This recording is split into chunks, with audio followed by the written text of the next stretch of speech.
wawasaina al-insana biwalidayhi. Hapa kama Mwenyezi Mungu anatukumbusha, huko nyuma tushamuhusia mwanadamu kumfanyia wema, kuwafanyia wema wazazi wake wawili.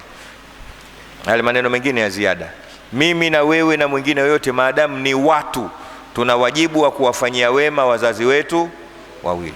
Taib, naweka nukta nyingine kabla tujaenda mbele, naweka nukta. Tukitaka tusitake, anachokisema mzee yani usingoje mzee aseme, usingoje.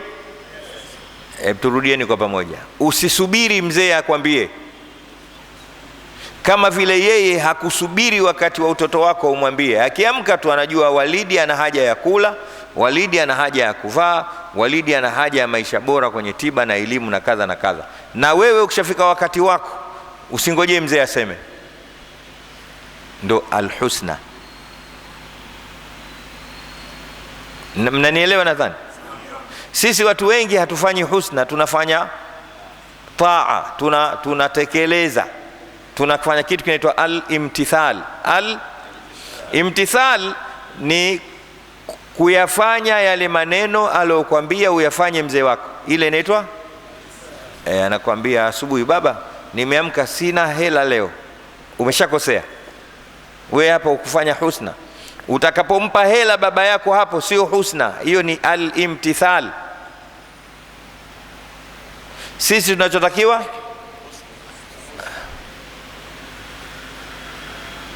wawasaina al-insanu biwalidayhi al-husna. Usisubiri baba akwambie. Ninarudia tena, yuko hai amekufa, hapo mtashangaa. Yuko hai amekufaje? Yuko hai, mtumie mzee wako pesa yake mapema asubuhi ukiamka, kabla ya watoto wako. Mpelekee babako hela yake na mamako mapema. Wako pamoja au wameachana? Naenda taratibu leo tuone makosa yetu. Huna hela, anza na simu. Mzee, Shinyanga vipi huko? Mzee Alei, mzee Alei, umeamkaje? Hali yako? Jambo huko? Na wewe unajisikiaje? Mnaelewana? Kama alivyokuwa akikujulia wewe hali. Ushamaliza, usingojea aseme unacho kidogo, unamwambia mzee, basi mimi nimeamka na 1000 nakupa wewe 500 na mimi nabaki na 500. Na kawaida ya wazee wanaendelea na huruma, kwa sababu Waswahili wanakuambia mtoto kwa mzazi wake afaje. Kama anayo atakwambia baba mimi leo ninayo, kula wewe na wajukuu zangu. Mara nyingi na wahadithia, mimi babangu pamoja na ukubwa wangu mtu mzima hivi, ilikuwa siku nyingine nikiamka kwenye simu kanitumia 50,000. Naambia kawambwa vipi sasa, wewe una hela wewe tumia. Mzee wangu kanipa sana hela,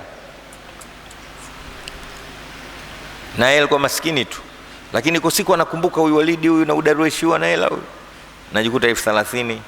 Siku nyingine alikuja, alikuwa anamwachia rafiki yangu Haruni. Yuko wapi Haruni leo? Haja kuja maskini, yeye anahangaika kuuza mawe tu.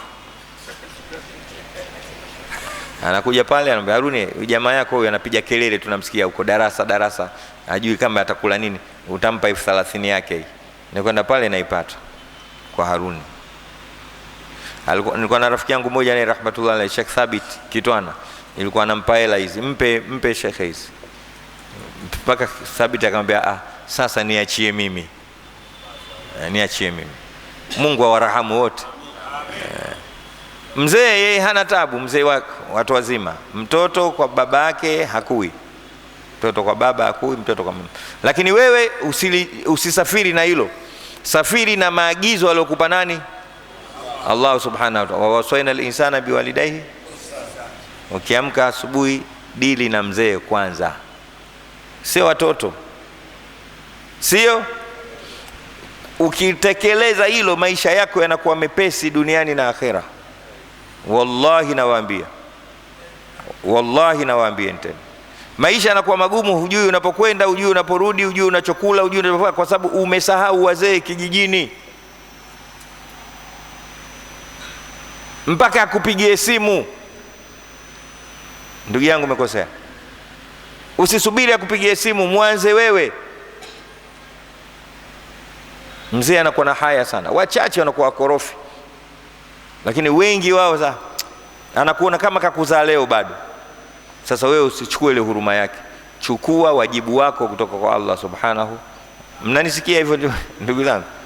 Mtume Muhammad sallallahu alaihi wasallam anawataja wale watu watatu walioingia katika